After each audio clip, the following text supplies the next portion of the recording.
I tried getting on different types of schedules to just get on a good exercise regimen, a better nutrition regimen. I just could not do it. I literally tried for years. I had a hard time just with traveling because of my job. I travel quite a bit, so we eat out quite a bit. Even on the back end of the pandemic, we're still having to travel to different parts of the United States to be able to do my job. It was tough for me because I knew I could lose some weight. Just the fact that I could never break that 180 barrier. It just would not happen. It would go down and then it would just like bounce right back up. And it just bugged me to no end because I knew I could lose the weight. I actually got to the point that I'm thinking, is it just my age? Why is it that I just can't do this? But I didn't want to go to extreme measures to do it, to just constantly diet, because I knew if I just dieted, go down, and it would just come right back up. So I needed a lifestyle change.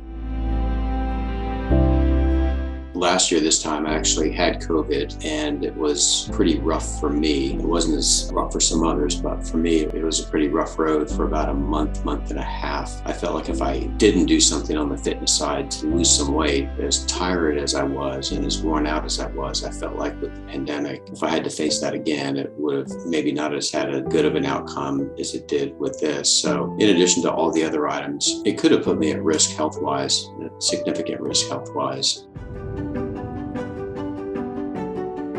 It was at first apprehensive just because I wasn't sure what the outcome was going to be. I've never done anything like this before.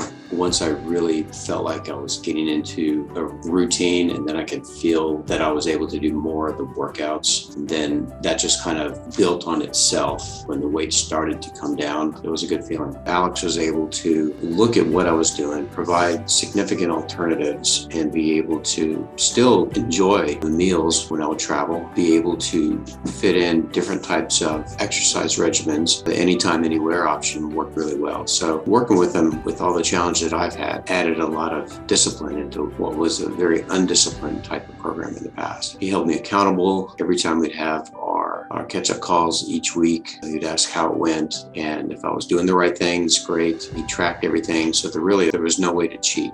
So that was a good thing. The program itself, it's not an inexpensive program. You get out of it what you put into it, but at the same time, it's worth it every dollar, just based on the results. I could do as many pull-ups now as I could 15, 20 years ago. The biggest win for me is just knowing that I can continue with what I've achieved. It's not a short-term thing so far. It's not hard to maintain, and the biggest win is just what seems to be a long-term sustainment of this. A way to just make sure that I'm holding myself accountable so that if I start drifting back up to that 178, 179, that I can turn the tide on that pretty quick, and I have the tools in order to do that. I could actually achieve more than what I was thinking that I could. He knew that I could do more than what I was telling myself I could do. Holding myself to even higher standards, I could do more than what I probably think I could. That's one of the big takeaways for me. So from a work perspective, I look at the goals that I'm trying to achieve, and then I stretch myself. Can I do better than even what I'm thinking that I can do now? It's a great program. It's definitely well worth it. It's a well-rounded program from a nutrition, from a spiritual side, because you can look at that, or you do have those conversations as you go through this, as well as from physical fitness as well. So it's a really nice holistic way to look at the goals you want to achieve.